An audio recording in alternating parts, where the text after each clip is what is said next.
Hey guys, Godzy here once again, bringing you another tutorial, this one being on tank destroyers. Today in the video I'm going to be covering everything from the most useless stuff to the most important stuff. Please keep in mind though that my opinion will vary when it comes to loadouts and stuff, but this is all subjective, so I hope you enjoy the video and let's dive right in.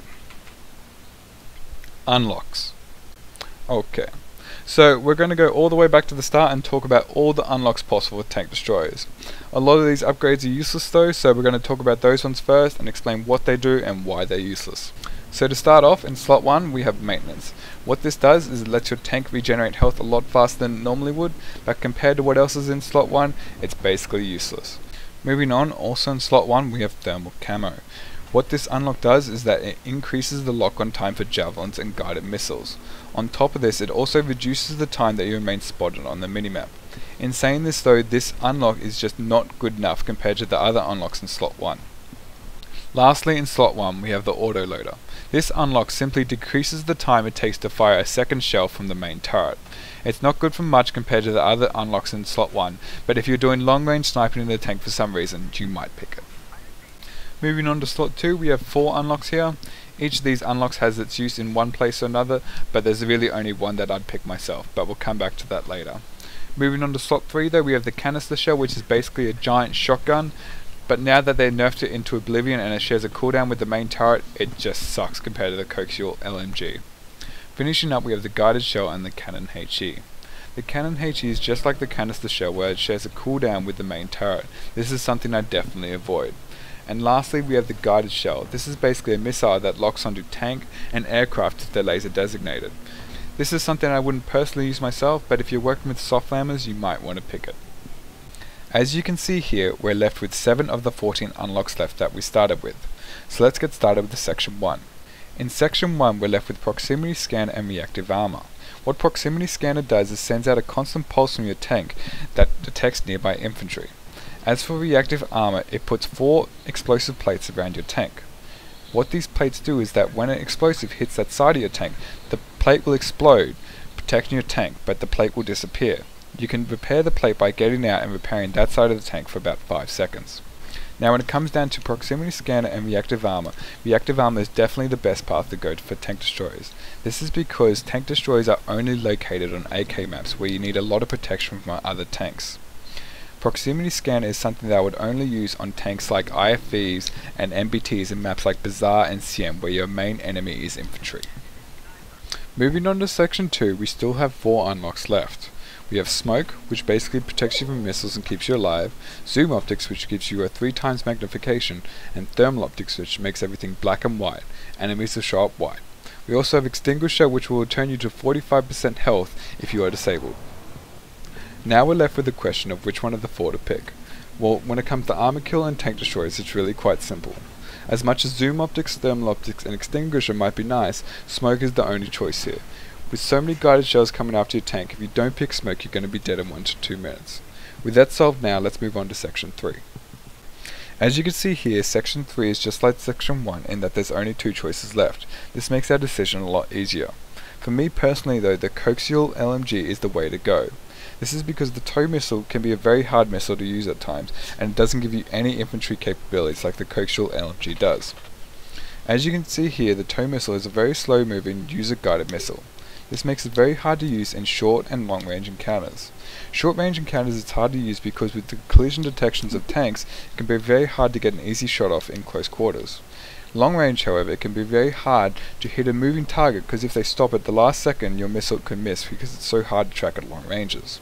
The coaxial LMG however gives you enhanced infantry capabilities, making it the better choice of the 2 if you ask me.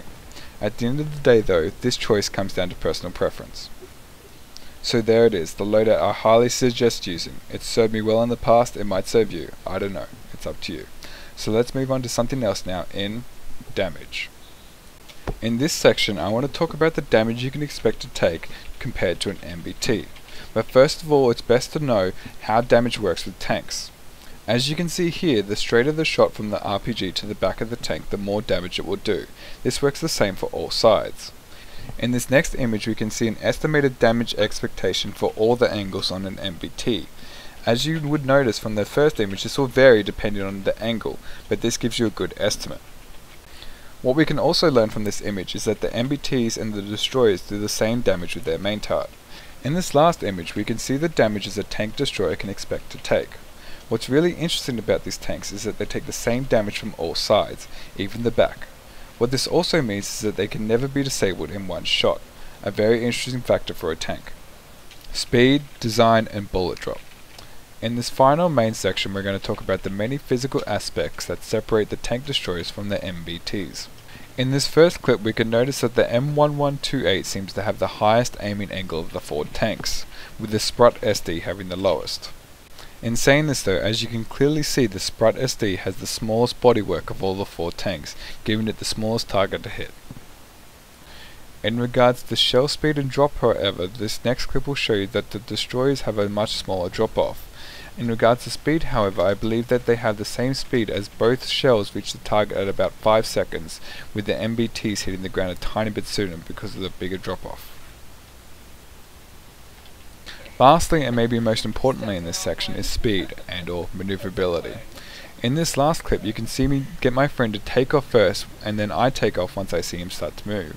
What you'll notice is that I actually pull ahead, but once we reach max speed we both go the same speed. This is because MBTs and tank destroyers actually have the same top speed.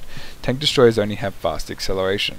This is still a very valuable upgrade because it lets you get away from C4 people faster, people trying to repair to your tank, and get over those little hills that seem to really slow you down in MBTs. Tips and extras. So just to finish up, we're just going to start off with some tips first. Tank destroyers become a lot more effective if you have even just one friend.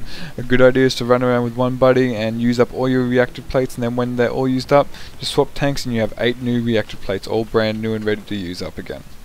Secondly, make sure you always smoke before you start repairing your tank. If a javelin is fired at your tank while you're outside of it and you don't know it's coming, the explosion will kill you with area effect damage. Thirdly, when a heli is attacking you, make sure to drive towards the heli. What this does is it makes them dive, putting their nose down further because they want to get as many shots off as they can at you. When they do this dive, you can turn around and get them on the follow through hopefully, if they're kind of stupid. And of course, last but not least, when repairing a tank, if it's not full health and you can't see the repairing circle because you can't always see it, you can actually know when the tank is at full health because the noise that the tank is making when you're repairing it will change. It will stop sizzling so much, as you can see in this clip here. So that's about all I have for tips and tricks right now. But here's some thoughts to part with on the way out. The Sprut SD has the smallest bodywork of the 4 tanks, making it the hardest to hit, but it also has the lowest targeting angle. Another pro that it does have is that because it's on tracks, it can turn on the spot, making much better use of its reactive armor. As for the M1128, because it has the same wheel design as the LAV-AD, it can get up to incredible speeds if used right. On top of this, it also has the highest aiming angle, but it has a bigger bodywork than the Sprut SD.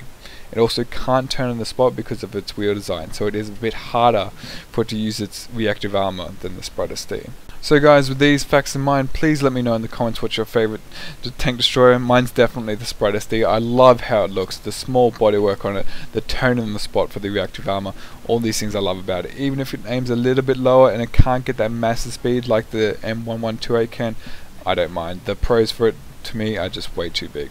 Also, one last thought on the way out, the tank destroyer is the lowest points required for a service star, at only 24,000. That's a measly 2.4 million for a 100 service star gold dog tag. So if you want one, this might be the best way to get it.